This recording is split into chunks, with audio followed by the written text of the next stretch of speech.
Welcome to Careers Unwrapped, where we delve into real-life career stories from successful people who've been through it all, the ups and the downs.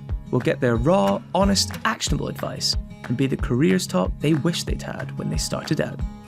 As someone who has had a varied career, from soldier to salesman, expedition leader to entrepreneur, he knows firsthand that your career doesn't always lead you where you expect it to. Here's your host, Mark Fawcett. Hello and welcome to Careers Unwrapped. I'm your host, Mark Fawcett, and today we're revisiting some of the greatest hits from Careers Unwrapped so far. Careers are rarely straightforward. They're full of highlights, dead ends, opportunities, and sometimes mistakes.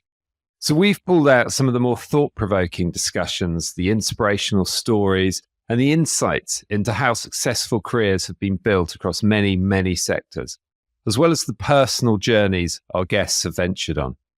So sit back, relax, and get ready to be inspired. In our first segment, reflecting on a moment from Camilla Holden-Ayala's episode where she discussed her journey into the PR industry.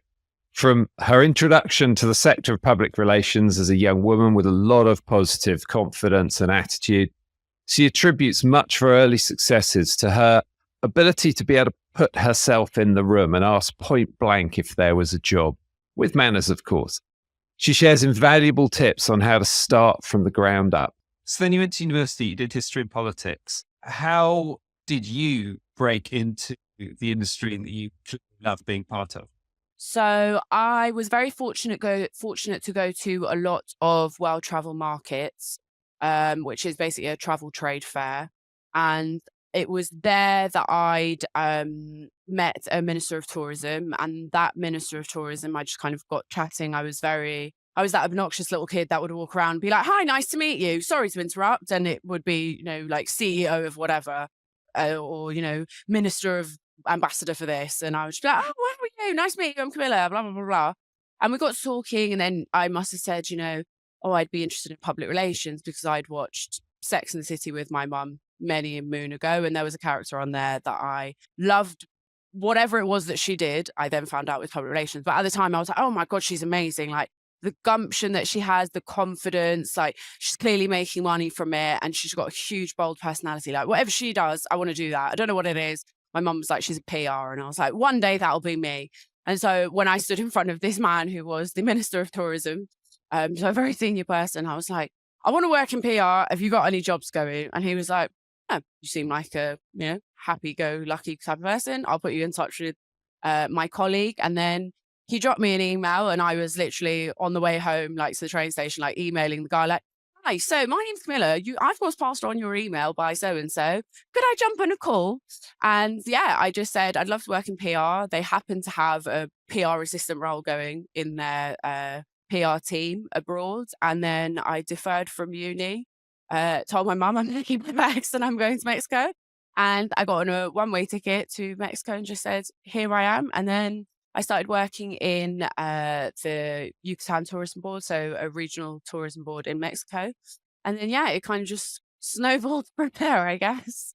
So we're pulling together pieces of a jigsaw here in a way. So despite influences about saying you should be adaptive, others say you should probably just be a little quieter, and a degree that was separate from this, there are pieces where you're starting as you go through to pick up what you like and what excites you. Even if Sex and the City is an influence that, which is one of the first I've had on Careers Unwrapped. But we can all take these little pieces as we see them, as we travel through life, going, "I like that, I don't like that." Can there be careers and jobs and roles and things I can add to that? And how then did you move from working in tourism to what you're doing now? What were the steps on that path? So when I was still in Mexico, I was already kind of asking myself, like, right, I've got to come back to finish my degree. Like, I have to come back. So there is going to be a cutoff point to this experience in PR. I've loved it so far. What could be the next option? And I literally just used to sit there in the evenings after work and just Google travel PR agencies, London. And then through that, and then obviously loads of names were coming up, and I was just every day just going back and looking at this agency, looking at the next one, looking at the next one. Who do they work with? What type of teams do they look like they have? What type of clients do they look like they have? What sort of work does it look like they do? And then it was only just through going through, and I thought, "Do you know what? I've done travel PR. I really enjoyed I've always loved the idea of traveling the world and meeting different people, seeing different cultures. And so I thought, right, this is perfect. Travel PR, this is for me. Next step. And then I just said, well, worst case, if I email 100, one's bound to come back and at least offer me an interview at the very least. And so I literally was just sending my CV to every single travel PR agency that I could find, saying, hi, my name's Camilla, attach my CV, blah, blah, blah, with a little cover letter or a little cover note. And one of them came back eventually, and then a few more started to come back. And I just started to go on a few interviews. And then there was one travel PR agency who offered me the job. And I just said, I fudged a little bit on the CV, won't lie. Or embellished slightly parts of my CV. And I think it was funny at the time. I had a lot of experience that I didn't know it was experience. Almost, I'd done little ad hoc jobs, with my mum's friend or a friend's parent, or I'd done little odd jobs here and there that I didn't realize the skills and experience that I picked up from that was either actually PR or comms or in some sort of way. So I'd had that experience. So technically it wasn't fudging too much, but that then helped me to, bulk out my CV, even though I didn't have loads of PR experience. I bulked it out with all the, little odd tidbits that I'd done here and there. And then it just kind of just kept going. Following on from Camilla's segment, we reflect on a powerful moment from Kaelon Parkes' episode, where he shares his personal experiences dealing with racism as a young police officer, a job he loves serving within the Metropolitan Police. Looking at the prejudices he faced, Kaelon's rich perspective on the topic offers depth, wisdom, and empathy at a time when all three are immensely needed. You mentioned at the beginning that when you first thought, hang on, this is the direction I want to go in, that some members of your family, your friends, the Jamaican community, and although you say it with a smiley face, they obviously seriously questioned what you were doing. But the Met has also, in recent years, had some pretty mixed press, and especially accusations of racism within the Met, accusations of prejudice in many forms, accusations of misogyny. How do you, as somebody inside that, feel when you hear those comments in the media or from those who are observing the work of the police? So for me, so I worked in Brixton for a couple of years, and every single area in London, every postcode has a different policing history. May it be positive, may it be negative. When I joined, I can say I was not equipped and I wasn't well versed in the history of Brixton and how the Met treated the Jamaican community, the Windrush generation, all sorts of things, which is what's still ongoing, the relation tensions. When I joined and Black people in the public were racially abusive to me, absolutely hated my existence, it took me about 5 months till one of them said, do you know the history of the area that you're working in and the organization that you're working for? And I said, no. He said, go read this and watch this. So I did that. Ever since that, the ability to resonate with people, it's been untold. For example, being at a crime scene and they come and they insult you, that's not personal. I've learned that it's not personal, but I'm not going to invalidate them and say, no, that wasn't me. It wasn't me. Things that happened before I was born, which is what it is, as horrible as it is, but I can't deal with that. But what I do is I tell them what I would do and just be genuine, because the thing about it is they have a lot of frustration, and I'm probably the closest thing to a police officer and a son at the same time that they've come across. So I let them vent. And also you spoke about for example, media. I mean, it'll be interesting because media for me, it's like dragon fruit. I don't know what dragon fruit tastes like, so I would never go around talking about it. If the media has never been a police officer, I doubt they should go around talking about it unless they are a subject matter expert. Now I can feel like I can give advice about what policing is truly like. Prejudice within the policing, you said about it earlier, it comes in many, many forms. Overt bias, stereotyping, racial profiling, and microaggressions. Previously playing football, people are footballers. They weren't their ethnicities. And I could say because I wasn't previously paying attention to different races, it wasn't a thing that I would ever do. Policing was the first time I was actually trained in unconscious bias. That's the honest truth. I started on a force, which was predominantly white. Not an issue. The officers on my team were very well versed in how to speak to the locals, but the locals didn't like them, which is what it is. However, there was a culture of instantly thinking that a Black youth had done something wrong. I've had to address that. I realized there's a lack of empathy, which obviously fuels the public's opinion of us. If we're going to are caught and we're treating them badly. So it's all about the little things. Often when I challenge the white officer about their unconscious bias, they would say, yeah, but, and I'm like, it's not yeah, but, it's what I'm saying and what you're saying. It doesn't cancel one out. We just have to learn off each other. And there's been times that obviously I'm quite vocal, so I get called troublemaker and stuff like that. But I'm like, if I'm doing something right, then can't complain. But that's also something that a black place is called within organizations where you don't follow suit. So I've been very vocal about transgressions, microaggressions, everything. And people have been more aware of how they speak to members of public and how they approach situations, type of force they use. But yeah, it's very interesting having learned this from the age of 22. Yeah. And from your experience, do you think the Met Police is now a better place for a young black man from London to go into than when you first went into it? Yeah, I could say when I first got here, for example, Gravesend, where they train officers to use firearms and public order and other things, sea of white faces, but they're all men. Within the past 7 years, I'm walking into there now and I'm seeing diversity. People are feeling more comfortable. People are feeling comfortable enough to say, I think I made a mistake. Like people asking about stereotypes or rumors about cultures. People are willing to honestly jump into a space or learn about cultures that aren't theirs. Whereas it was a bit fragmented before. It used to be this thing where it doesn't affect me, so I don't care. But now, like I say, with senior leadership, with the rise of black people coming in, I say black is relevant to me, but there's different diversities. And it's a more fruitful place. And especially with the fact of career development leads, for example, we as in ethnic minorities face issues when it comes to promotion. I used the career development lead who put me onto a training course and spoken to other colleagues, and I've done my exam and I passed my sergeant's exam. That wouldn't have been a thing how many years ago. I would have been supported. But now I'm in a space where I'm seeing change, and where it comes to cultural change, there's learning that hasn't been done, but it hasn't been done yet. So it's healthy. They're letting me do things like double the outreach team. My department is all about diverse recruitment. So that would have happened how many years ago? Next, we look at a moment from Nicola Bird's episode. As a woman working in construction, she faced various gender-related conflicts.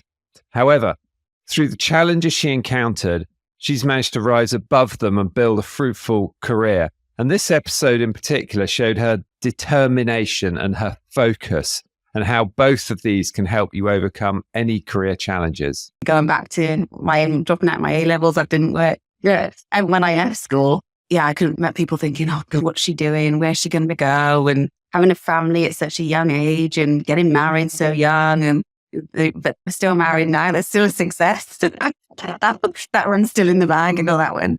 And I remember doing a construction course. This is for my very first health and safety qualification. And I failed that miserably because I hadn't had enough experience out on site. But I went back and did it again and passed the second time. So yeah, there have been a few failures along the way, but you learn. You without doubt learn from those, and it just brings you back stronger. You mentioned about the challenge at times of being a woman in construction. How has that manifested itself in reality in your life? Where have you found things thinking this is happening because I'm a woman or because of someone else's attitude towards me? What have you felt you've really had to overcome? Oh, just being heard, I think. And having voicing opinions and having them being respected or just listened to. I do still think sometimes, I'm still relatively young in the business sense. And so I still sometimes have my doubts. There are so many people I can learn from that have been in there way many years than I have. But it doesn't necessarily mean that my points and my views are valid. So it's trying to get people to see what I can see from a different perspective, because I bring something different. And the board I'm on, I'm the only one. There's 9 of us and I'm the only female. Then of course I'm going to bring in a different perspective. Doesn't mean it's right, doesn't mean it's wrong. It's just something different. And I read yesterday that the proportion of women in the broader construction industry, depending on who you get your numbers from, is somewhere between about 13 and 16%. What's your experience with the education you're providing now at Accxel? Is that the sort of level of students and learners coming to you, or is it different? It's a lot there. Yeah, it is a massive goal of ours to try and bring in more women. Challenge we have at the moment is still bringing in people.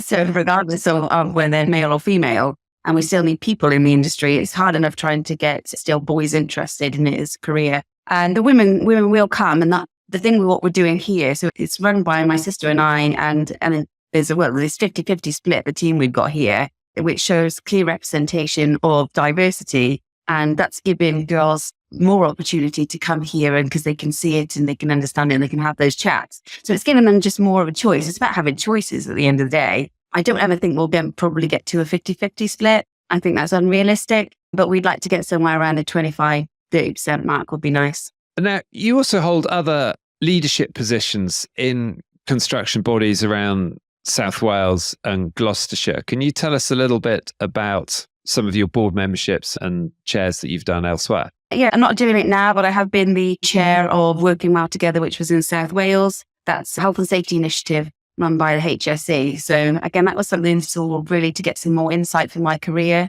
Again, speaking to the right people in the right places, again, gaining more knowledge and having a bigger network. I'm also, although they're wrapping up, a board member of the LAP, which is the local enterprise partnership. So after our huge success here, when actually before I had the funding, I never knew what an LAP was.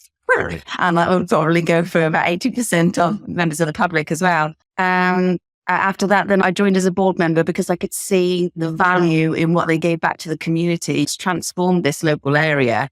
And I really wanted to be a part of something that could do more of that. And in that, I'd like to touch a little bit upon leadership, because you're a chief executive, so you have to be a leader, but you've been a chair, which is a different form of leadership. And you've also been on boards, sometimes very male dominated boards. So can you describe a little bit about perhaps your approach to being a leader and what you've learnt about leadership? And I've been on a very kind of up and down journey on my leadership journey, trying to understand who I am. I'm not a shouty person. So I was brought up in a family business that was run by two very strong males. And I always thought that if I was ever going to take on the business, I'd have to replicate that. I'd have to be strong. I'd have to be very direct to have any chance of being respected. And it was only till I really started going on my own leadership journey and finding out who I was that I started to be more true to myself. And I hate to say it, more woman than man as well, and just being more me. And I actually started to get way more respect and way more out of my role. So I started to really understand that I could be more who I am. And that is very democratic. I'm a coacher rather than a dictator. We've met both types as well before. Yeah, I tried both, and I'm much more suited in being true to myself than anything else. That comes with the challenges, because not being direct is not the best in a business leader. So you've got to have a good balance. And that's something I've been working on, trying to be a little bit more direct with people, because some people want to be directed and they don't want to be coached and they don't want to have opinions. They want to come to work and they want to be told what to do. So you do have those mix of people. And for some people who want to come to work and be instructed on what to do, they find me really frustrating. In our penultimate segment, we revisit a moment from James Tanner's episode, where he discusses his experiences with leadership inside the kitchen. Although typically depicted as an aggressive working space, James explains that chefs and the working kitchen thrive best when there's respect, a principle he believes applies to all good leaders. In his conversation, he highlights the power that respect and kindness have on a team. In your experience, what makes the difference between a good chef and a great chef? What's the attitude, the skills that you think lifts the top people? I just think it's their dedication and talent and skill. And there's some chefs that have worked for unbelievable people and done some wonderful things. And there's other chefs where they've got natural talent and it's not been necessarily drummed into them or taught to them. It's something where they've done it through their own trial and error and inspiration. The thing is with this trade, and I find it now, everyone's still learning all the time. And even so, food trends change and techniques change. There's techniques now that's used I wouldn't have even dreamt of or known of. I'm still learning now. I think that's the good, exciting thing. What makes a good chef stand out? I think he's someone that appreciates the team around them, is willing to do whatever they put onto somebody as well within the team. And I still carry that ethos now within our crews that we work with. And it's just someone that's understanding and got a good temperament about them, hasn't got a big ego. And it's not all about them. It's about what you're producing. The most important thing is, and I always say this to the guys, are the customers. The customers, if you don't have customers, you can be the best chef in the world. But if you can't produce it and make a business work out of that, you can be a great cook, you can be a great chef, but you've got to have that mindset and talent for it to work and run a business as well. And it's not just about running the kitchen. That there used to be years ago a bit of a divide with front of house and kitchen. We look at it as one. You've got to have team briefings. You've got to have respect for the people that are going out there and facing the customer. And you might be put up with dietary challenges, or someone that wants something different. And can we do this? And can we do that? And it's how you adapt on your feet on the spot. And that's not easy to do. And it's something that you've got to have an open mind about. So I think, you've just got to have a general, a good sense about you and a thought for who's around you and what you're producing as well. And you do need that bit of talent at the end of the day, obviously. But I mean, some of the things that people are producing now, food-wise, and what I've seen in the past and what we try and do is, I just think it's brilliant, and it's exciting. And you mentioned there a lack of ego, yet I think some of us might associate with the top chefs quite a lot of ego. Yeah. And how does that come across in a positive way? The ego that gives them the confidence and belief, but also manages to get a team of people to work behind them. I think it's how you, with the word ego, as long as you're not coming across arrogant, if you're coming across inspiring or you're coming across motivating and it's giving you that end product, that's different. Anyone can stand in any profession and be screamy, shouty, and want everyone to like drop at their feet around them and everything else like that. But life's not like that. And you don't get the best out of people like that. Respect people around you and think, be treated how you'd want to be treated. And I just think that's more important than anything, really. And in the media and, the documentaries and films, it is that, it is that grabbing moment. It does get people's attention. It's like a screamy, shouty chef. But also part of that is somebody's passion because they want it to be right. But I still think there's a way one should conduct oneself and how you go about that. And last but certainly not least, we go back to our very first episode and we revisit Bhushan Sethi's reflections on the unique superpowers that everyone possesses and how they can use them in the workplace. He discusses the importance of hard work and absorbing the work culture of any environment you're in. And he encourages people at home to focus on building core skills and discovering each of their superpowers to stand out. In relation to that, one of the questions we've had sent to us by one of our Career Starter listeners has been about how you set yourself apart from others during your career in order to drive your own success and achieve what you wanted to. How did you differentiate yourself and rise above the competition? I love this point on how to differentiate yourself, because the advice I try and give to teams that I manage is you're not competing with each other. The tide will lift all boats. But if I go back to my early self, the way I tried to differentiate myself was just working hard, being a voracious learner, working long hours, learning every single thing around the topic. If we were asked to kind of put together financial reconciliations when I worked in accounting, I would try and understand the business model, the strategy, what they were doing with that, etc., and try and kind of overachieve. And so I just kind of,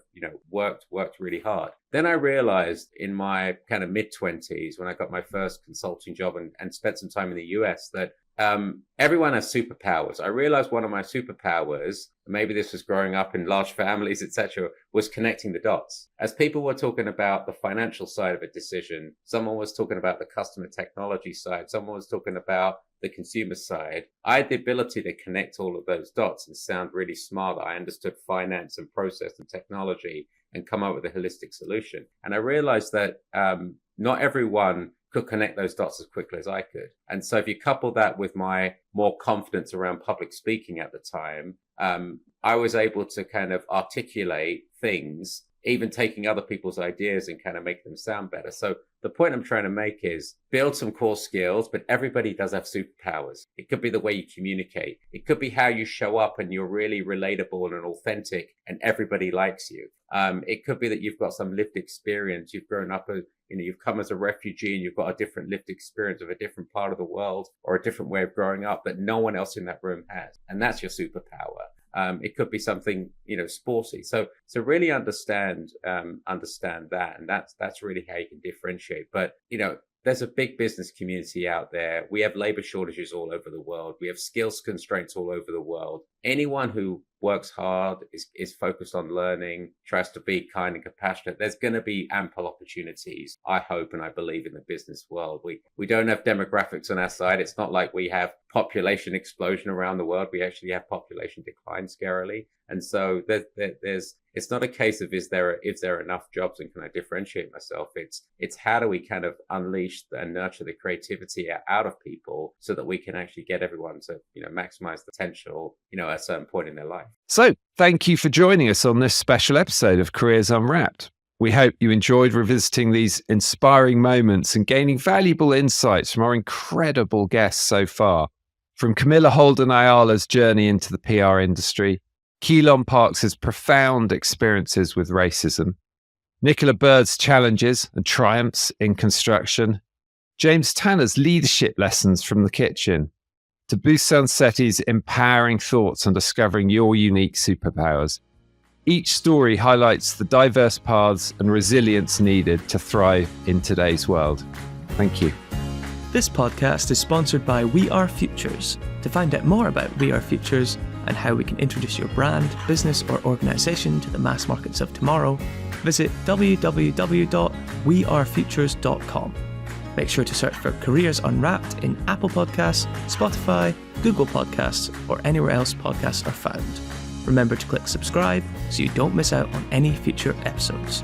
On behalf of the team here at We Are Futures, thanks for listening.